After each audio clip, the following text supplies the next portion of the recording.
Good morning students.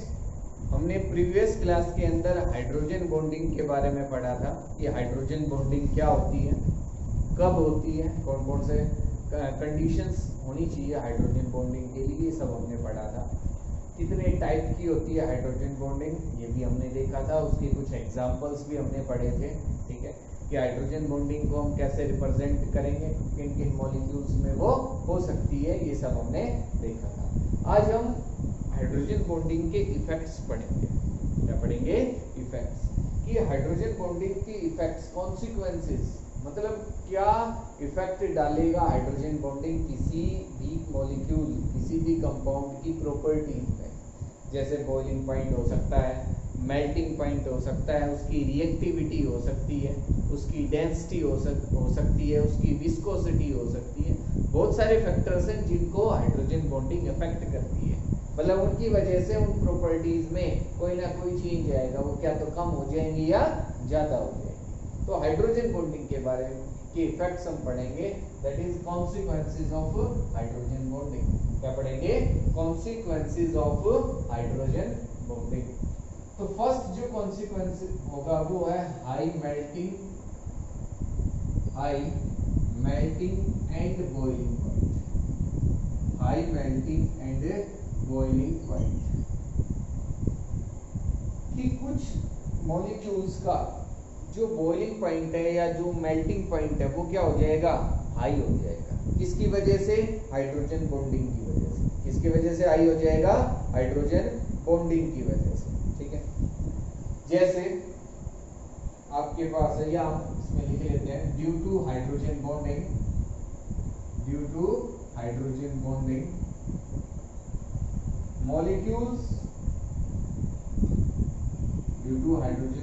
molecules have high melting and boiling point.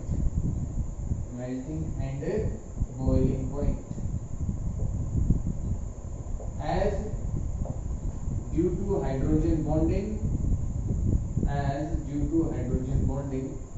forces of attraction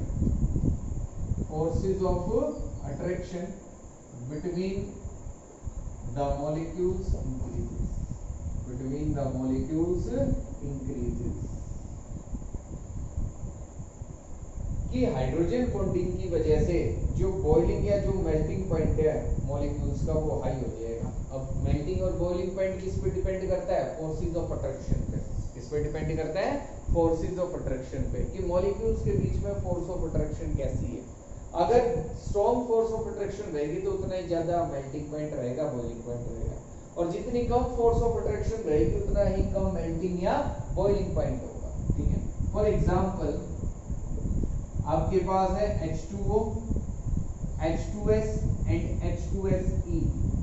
oxygen, sulphur, selenium एक ही group के अंदर आते हैं, एक ही ग्रुप के अंदर ये लाई करते हैं। देखो जो बॉइलिंग पॉइंट है, ठीक है, वो डिपेंड करेगा van der Waals forces of attraction. इस पे डिपेंड करेगा van der Waals forces of attraction कि आपके पास जो दो मॉलिक्यूल्स है, फोर्सेज ऑफ अट्रैक्शन, ये जो दो मॉलिक्यूल्स है इनके बीच में van der Waals force of attraction कैसी है। कम होगी तो कम बॉइलिंग पॉइंट, ज्यादा होगी फोर्स तो उतना ही ज्यादा बॉइलिंग पॉइंट या मेल्टिंग पॉइंट। और van der Waals force of attraction जो है वो आपकी इनवर्सली प्रोपोर्शनल होती है, सॉरी डायरेक्टली प्रोपोर्शनल होती है एटॉमिक साइज के। एटॉमिक और मॉलिक्यूलर साइज हम कुछ भी कह सकते हैं कि मॉलिक्यूल का साइज हो या एटम का साइज हो, उसके डायरेक्टली प्रोपोर्शनल होती है कि जितना ज्यादा साइज, जितना मॉलिक्यूल का साइज बड़ा होगा उतनी फोर्सेस ऑफ अट्रैक्शन ज्यादा होगी। तो एक तो मेरे पास इस साइज के एटम्स हैं और एक ये है जो मैंने साइज इंक्रीज कर दिया, तो यहाँ भी van der Waals forces of attraction होंगे इनके बीच में। यहाँ more van der Waals forces of attraction, more van der Waals forces of attraction यहाँ ज्यादा होंगी एज कंपेयर्ड टू दिस, यहाँ less van der Waals forces of attraction. तो साइज बढ़ता है तो मॉलिक्यूल्स के बीच में जो फोर्सेस ऑफ अट्रैक्शन है वो भी क्या होती है? इंक्रीज होती है। इंक्रीज होती है। ठीक है। तो देखो अब हमारे पास है H2O, H2S एंड H2SE। जब हम ऑक्सीजन से और सेलेनियम की तरफ जाएंगे तो क्या हो रहा है, atomic size of group 16 elements, जो ग्रुप 16 के जो एलिमेंट्स है उनका साइज बढ़ता जा रहा है, हाइड्रोजन तो उतना ही है। तो आपके पास जो बॉइलिंग पॉइंट है, boiling point also increases, boiling point may also boiling point भी इंक्रीज होना चाहिए बट इंक्रीज होगा नहीं। साइज इसमें सबसे बड़ा है H2SE का, लेकिन बॉइलिंग पॉइंट ज्यादा होता है H2O का, ठीक है।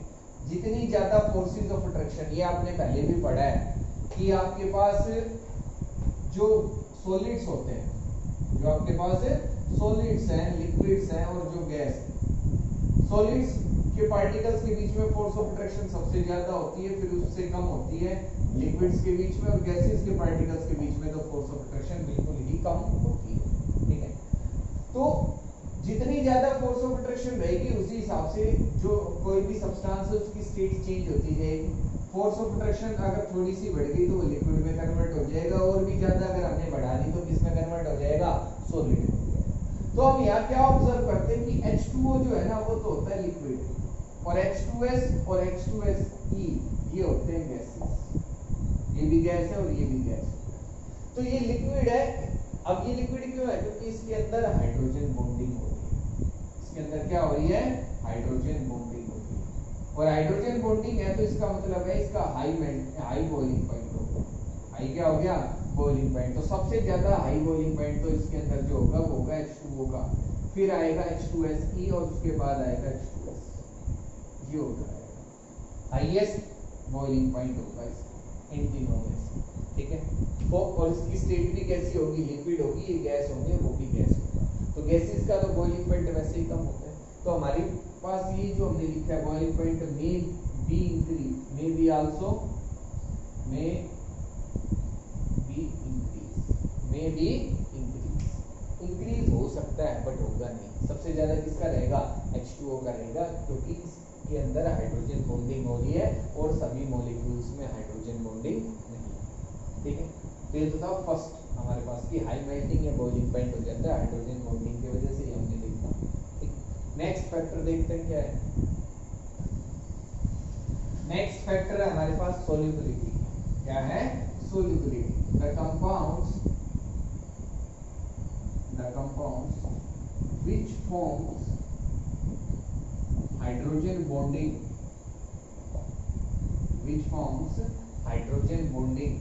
are soluble, forms hydrogen bonding with the solvent are soluble in such solvents,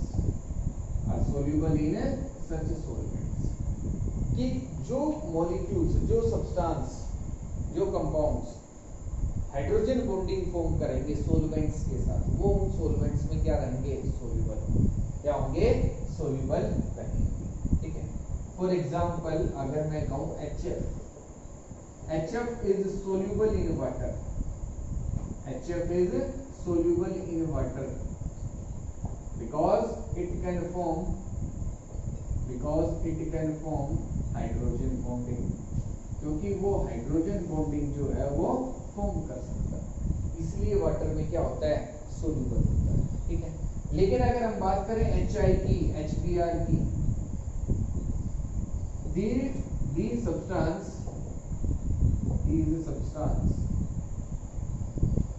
are very less soluble, और कह सकते हैं हम insoluble in water, क्योंकि HF तो वाटर के साथ हाइड्रोजन बॉन्डिंग फॉर्म कर सकता है, ये नहीं कर सकते। इनमें हम देख रहे हैं I और Br, इनका साइज ज्यादा होता है, इलेक्ट्रोनेगेटिविटी कम होती है, तो ये हाइड्रोजन बॉन्डिंग फॉर्म नहीं कर सकते। तो वो सब्सटेंस जो हाइड्रोजन बॉन्डिंग फॉर्म करेंगे वाटर मॉलिक्यूल के साथ, या कोई भी ऐसा सॉल्वेंट है जो हाइड्रोजन बॉन्डिंग कर सकता है, तो उसमें वो सोल्यूबल रहेंगे, वरना नहीं। तो आपके पास जो ऑर्गेनिक सब्सटेंस होते हैं,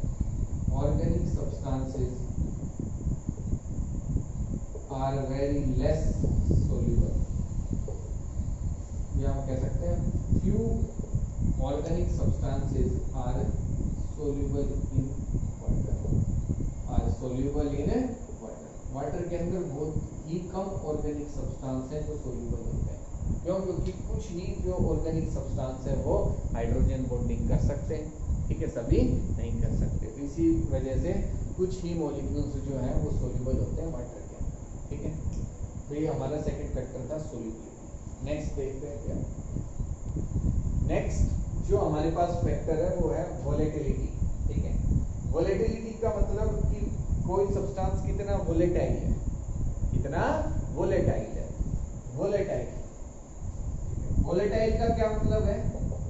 substance, tendency of an element, tendency of an element to get vaporized, to get वेपराइज्ड।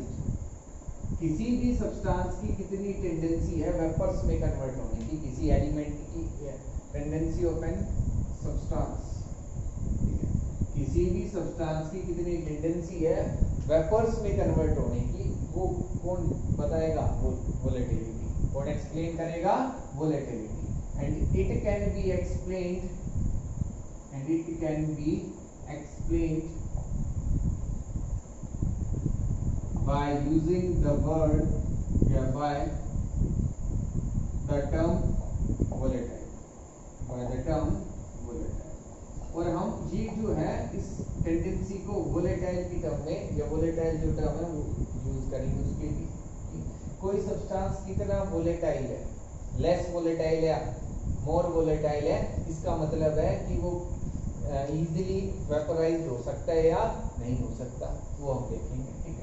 तो हाईली वोलेटाइल सब्सटेंस जो होंगे, हाईली वोलेटाइल सब्सटेंस, ठीक है, it means they can be easily converted into vapors, converted into vapors। और less volatile का मतलब है substance cannot be easily vaporized, cannot be easily vaporized। अगर लेस वोलेटाइल कह दिया तो इसका मतलब है सब्सटेंस आसानी से इवेपोरेट नहीं होगा, वेपर्स में कन्वर्ट नहीं होगा। बट यहाँ जो सब्सटेंस है वो आसानी से वेपर्स में कन्वर्ट हो सकता है, आसानी से वेपर्स में कन्वर्ट हो सकता है। जैसे पेट्रोल हो गया, उड़ जाता है, हमने कहा कि पेट्रोल उड़ जाता है बाहर छोड़ दिया तो वो एक हाईली वोलेटाइल सब्सटेंस है। कैसा सब्सटेंस है? हाईली वोलेटाइल सब्सटेंस है। लेकिन अगर हम बात करें वाटर की, वो इतना वोलेटाइल नहीं है। अगर हमने एक बाल्टी कहीं रख दी, धूप में नहीं रखी, तो वो आसानी से उड़ेगा ही नहीं, पानी उसके अंदर एज इट इज। लेकिन धूप में रख देते हैं तो वो वेपराइज हो जाते हैं। तो हम कंडीशन चेंज करके किसी भी सब्सटेंस को वेपर्स में तो कन्वर्ट कर सकते हैं, लेकिन एक रूम कंडीशंस पे जो आसानी से वेपराइज हो जाए वो वोलेटाइल होता है, हाईली वोलेटाइल सब्सटेंस उसको हम बोलते हैं, ठीक है। अब ये जो वोलेटिलिटी है ये भी डिपेंड करेगी हाइड्रोजन बॉन्डिंग पे। किस पे डिपेंड करेगी? हाइड्रोजन बॉन्डिंग पे। सब्सटेंसेस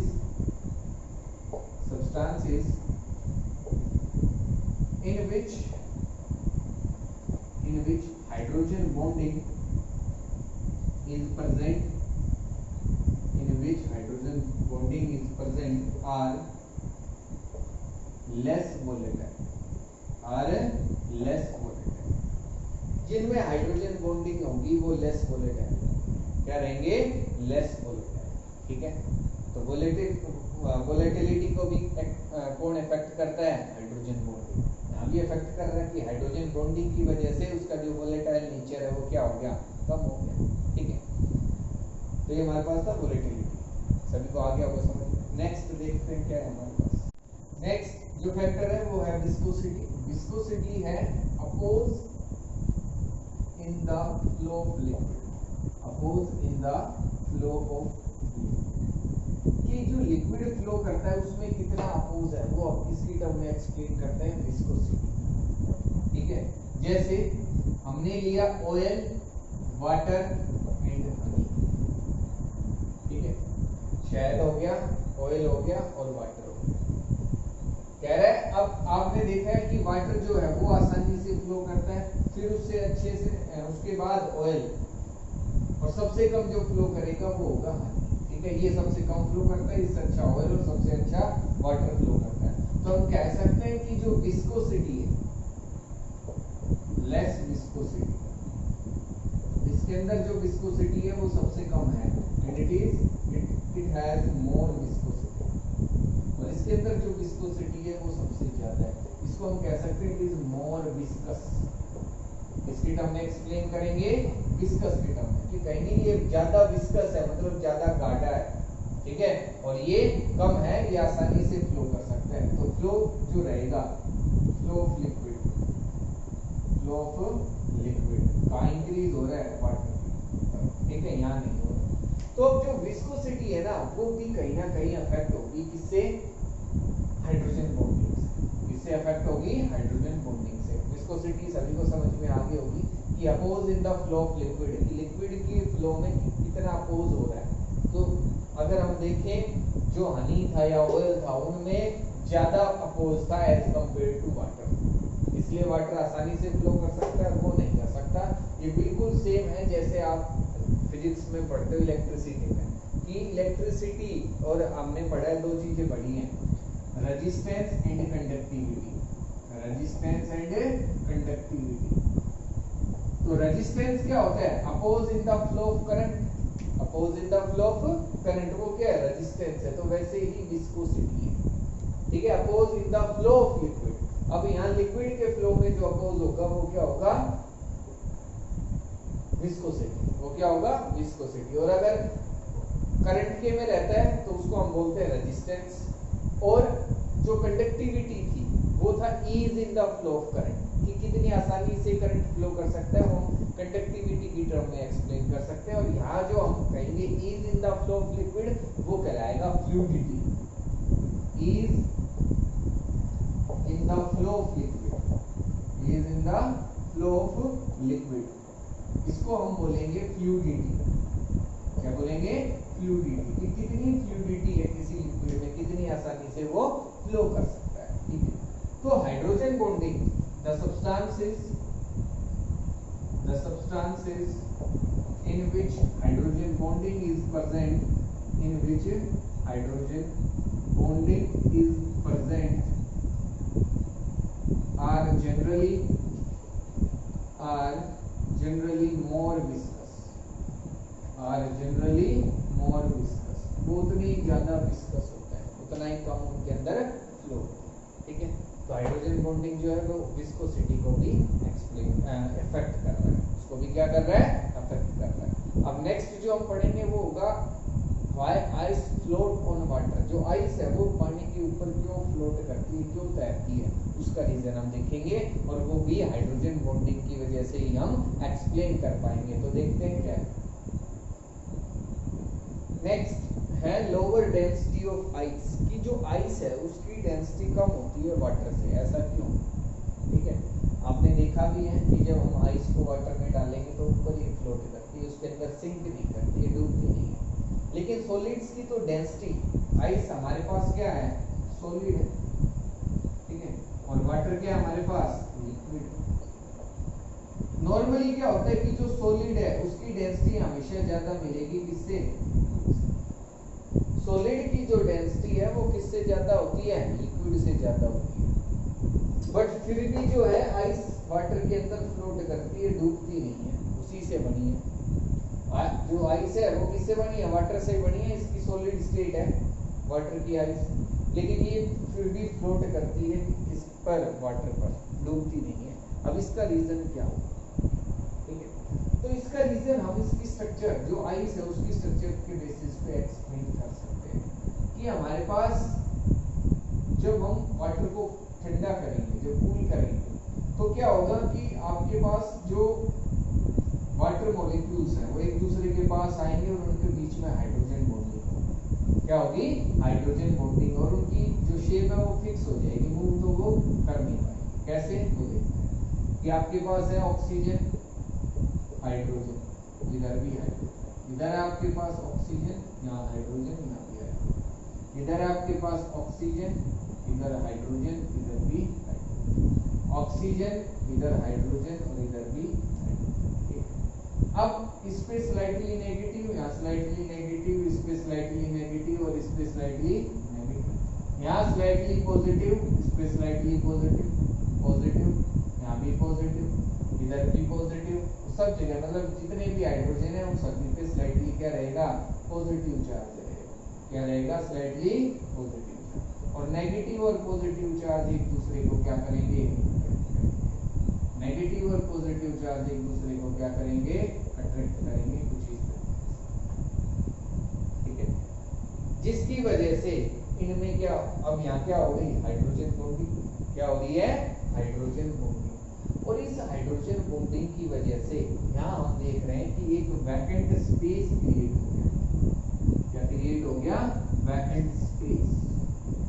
अब ये जो मॉलिक्यूल्स है H2O के, ये मूव तो कर नहीं सकते, ये मूव करके कहीं और चले जाएंगे। अब इनकी जो शेप है वो तो फिक्स हो गई, इनकी जो पोजीशन है वो तो फिक्स हो गई, ये मूव नहीं कर सकते अब कहीं, ये अब कहीं भी नहीं जा सकते। और जब कहीं भी नहीं जाएंगे तो ये जो वैकेंट स्पेस है ये एज इट इज रहेगा, ये वैकेंट स्पेस क्या रहेगा आपके पास, एज इट इज रहेगा, ऐसा ही। और इस वैकेंट स्पेस की वजह से जो डेंसिटी है वाटर की वो कम हो जाती है, वाटर सॉरी आइस की जो डेंसिटी है वो क्या हो जाती है, कम हो जाती है इस वैकेंट स्पेस की वजह से। देखो डेंसिटी क्या होती है, अगर हम देखें डेंसिटी होती है मास अपॉन वॉल्यूम। क्या होती है, मास अपॉन वॉल्यूम, कि किसी पर्टिकुलर वॉल्यूम में कितना मास प्रेजेंट है। अगर मैंने कहा कि 1 लीटर है कोई भी सब्सटेंस और उसके अंदर जो मास है वो है 30 ग्राम, और मैंने कहा कि 1 लीटर हमने लिया और उसके अंदर जो मास है वो हमने लिया 70 ग्राम, तो डेंसिटी कहाँ ज्यादा होगी, सेकंड केस में होगी कि मास ज्यादा हो गया। जो मास ज्यादा होगा तभी डेंसिटी बढ़ेगी, वॉल्यूम तो सेम है दोनों में, वॉल्यूम तो क्या है, सेम है।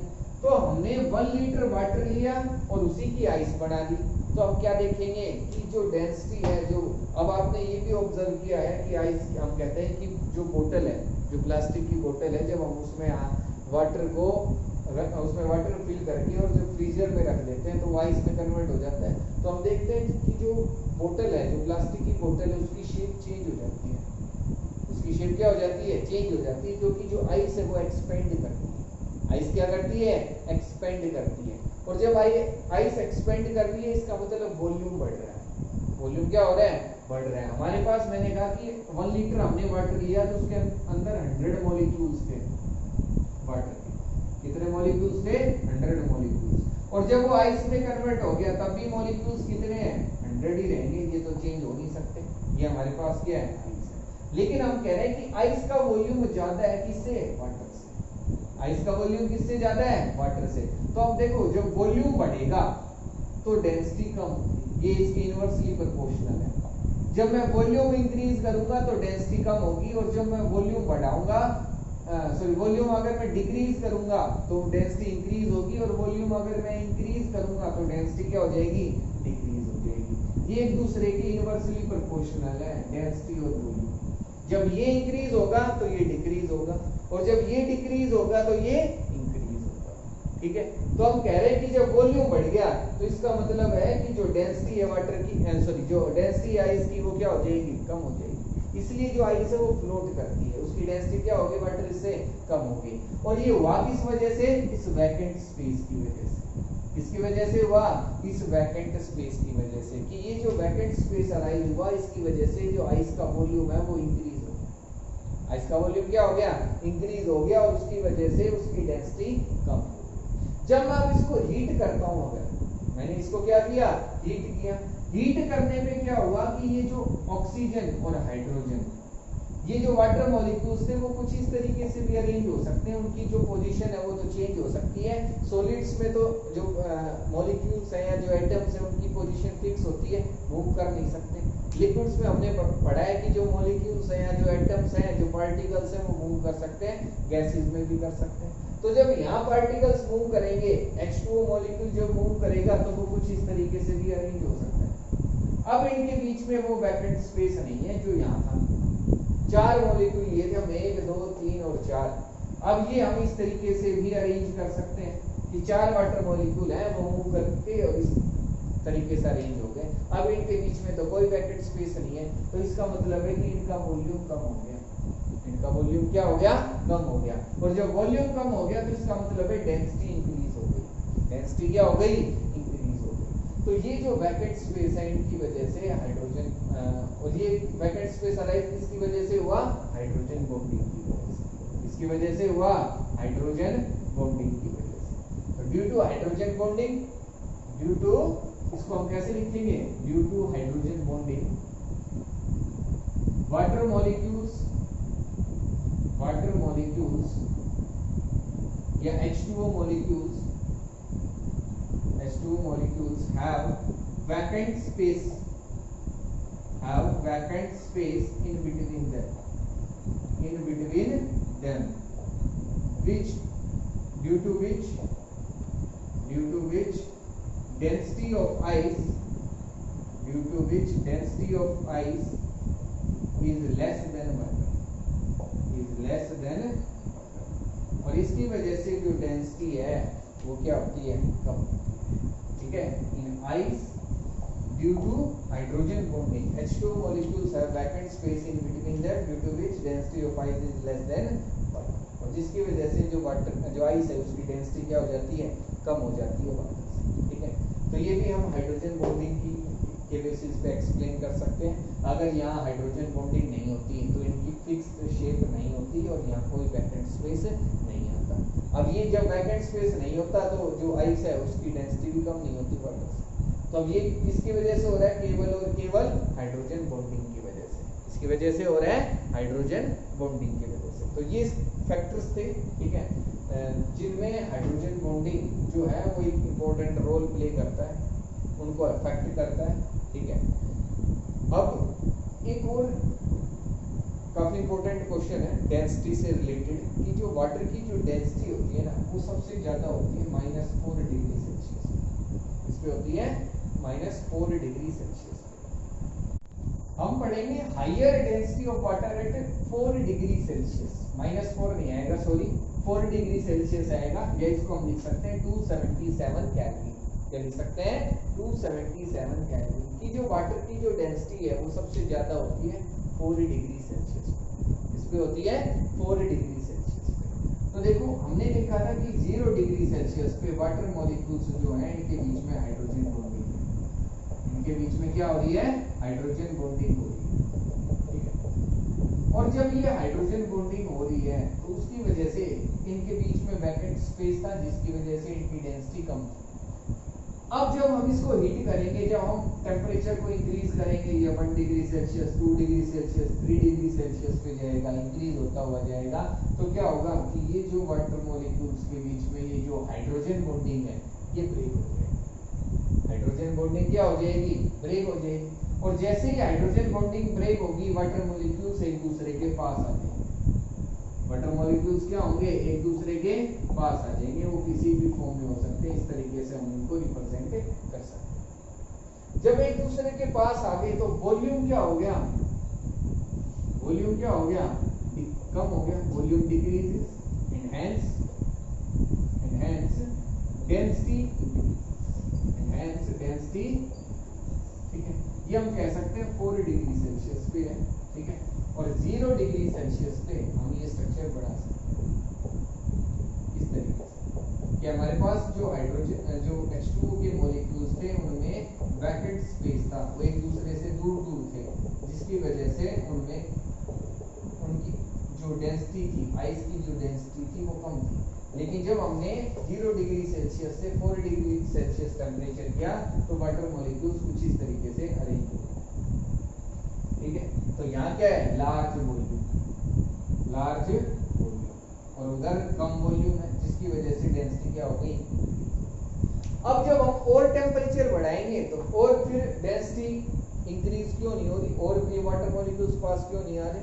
ऐसा इसलिए होगा क्योंकि जब हम किसी भी लिक्विड को हीट करते हैं तो वो एक्सपेंड करता है। क्या करता है? एक्सपेंड। तो 4 डिग्री सेल्सियस के बाद जो वाटर मॉलिक्यूल्स हैं वो एक्सपेंड होना स्टार्ट करते हैं, एक दूसरे से दूर चले जाएंगे। इनकी इनकी एनर्जी इंक्रीज हो जाएगी और ये मूव करेंगे फास्टली, एक दूसरे से दूर चले जाएंगे, और जब दूर जाएंगे तो वॉल्यूम बढ़ेगा और डेंसिटी क्या हो जाएगी, कम। डेंसिटी क्या हो जाएगी, कम हो जाएगी। तो इसलिए 4 डिग्री सेल्सियस पे जो वाटर है उसकी डेंसिटी सबसे ज्यादा होगी। ठीक है, ये आपको समझ में आ गया होगा कि हमने कॉन्सिक्वेंसेस देखे सारे किसके, हाइड्रोजन बॉन्डिंग के। काफी इंपॉर्टेंट है, आपको पता होनी चाहिए कि हाइड्रोजन बॉन्डिंग के कौन कौन से कॉन्सिक्वेंसेस है, कहाँ यूज करेंगे, कैसे करेंगे। ठीक है, अब इनमें कोई भी डाउट रहे तो आप मेरे से पूछ सकते हो। फिर नेक्स्ट हम रेजोनेंस पढ़ेंगे और कोऑर्डिनेट और डेटिव बॉन्ड्स हमारे पास क्या होते हैं, इनके बारे में हम स्टडी करेंगे। आज के लिए इतना ही है, कोई भी डाउट रहे तो मेरे से जरूर पूछना है। ठीक है, थैंक यू।